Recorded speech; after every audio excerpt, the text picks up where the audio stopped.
नमस्कार. आज आपण एका अशा व्यक्तिमत्वाबद्दल बोलणार आहोत ज्यांनी फक्त अध्यात्म नाही तर समाजकारण हातात हात घालून भारताच्या नवनिर्माणाचा पाया रचला.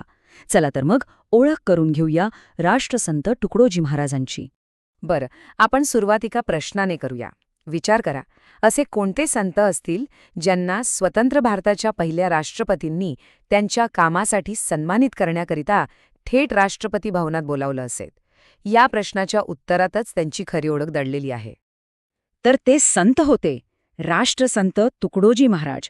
पण त्यांची ओळख फक्त एक आध्यात्मिक गुरु अशी नव्हती. ते होते लोकांचे संत, सामाजिक बदलाचं एक मोठं केंद्र.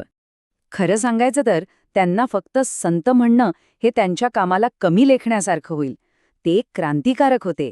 त्यांचा पक्का विश्वास होता की भारताचा खरा आत्मा हा शहरांमध्ये नाही तर गावांमध्ये वसलेला आहे, आणि म्हणूनच त्यांनी आपलं संपूर्ण आयुष्य गावांच्या विकासासाठी वाहून घेतलं.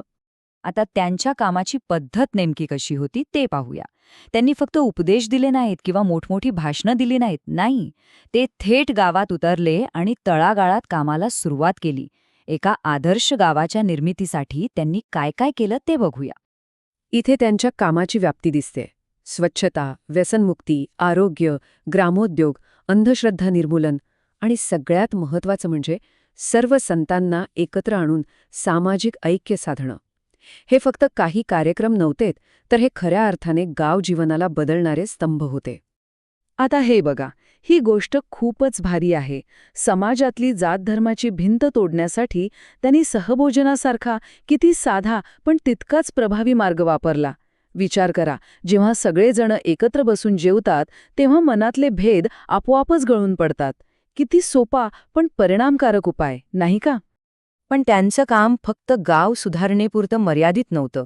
जेव्हा जेव्हा समाजावर अन्याय झाला तेव्हा त्यांनी एका कार्यकर्त्याची भूमिकाही तितक्याच ताकदीनं निभावली. न्यायासाठीचा त्यांचा लढा कसा होता ते आता आपण पाहूया. त्यांची ही लढाई 2 आघाड्यांवर सुरू होती.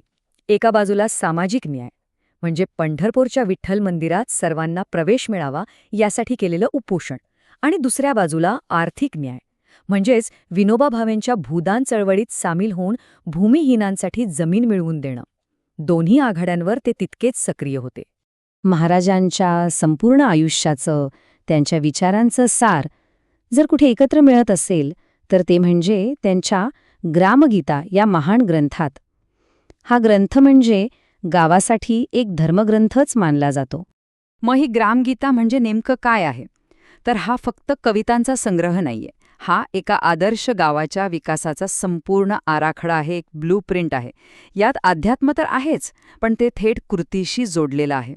गावाचा विकास कसा साधायचा याचं हे एक संपूर्ण मार्गदर्शनच आहे. ग्रामगीतेनुसार आदर्श गावाचे हे 4 मुख्य आधारस्तंभ आहेत. गावात एकी आणि सहकार्य वाढवणं, गावाला आत्मनिर्भर बनवणं, स्वच्छता आणि आरोग्याला सगळ्यात जास्त महत्त्व देणं, आणि शिक्षणाच्या माध्यमातून प्रगती करणं. किती सोप्या पण अत्यंत महत्त्वाच्या गोष्टी आहेत या. गावांमध्ये केलेल्या या निस्वार्थ कामाची कीर्ती केवळ त्या भागापुरती राहिली नाही. हळूहळू ती देशभर पसरली आणि त्यांना राष्ट्रीय आणि मग जागतिक स्तरावर एक नवी ओळख मिळाली. हा प्रवास बघा कसा होता. 1950च्या दशकात भूदान चळवळीमुळे ते राष्ट्रीय पातळीवर ओळखले जाऊ लागले. मग 1955 मध्ये तर देशाच्या राष्ट्रपतींनी त्यांना राष्ट्रसंत ही पदवी दिली. आणि तिथून पुढे त्यांचा प्रवास थेट जागतिक पातळीवर गेला, जेव्हा त्यांनी जपानमध्ये भारताचं प्रतिनिधित्व केलं. तर या सगळ्याचा महत्त्वाचा मुद्दा हाच आहे की महाराजांनी हे सिद्ध केलं की देशाची खरी ताकद मोठ्या शहरांमध्ये नाही, तर ती स्वयंपूर्ण आणि एकजूट असलेल्या गावांमध्ये आहे. गावांचा विकास म्हणजेच देशाचा विकास, हाच त्यांच्या संपूर्ण कार्याचा गाभा होता. आणि आता जाता जाता एक शेवटचा विचार. आजच्या काळात जेव्हा जग मोठमोठ्या समस्यांना तोंड देत आहे, तेव्हा एक गावातून आलेल्या या साध्या पण प्रभावी विचारांमधून आपण काय शिकू शकतो यावर नक्कीच विचार करण्यासारखा आहे.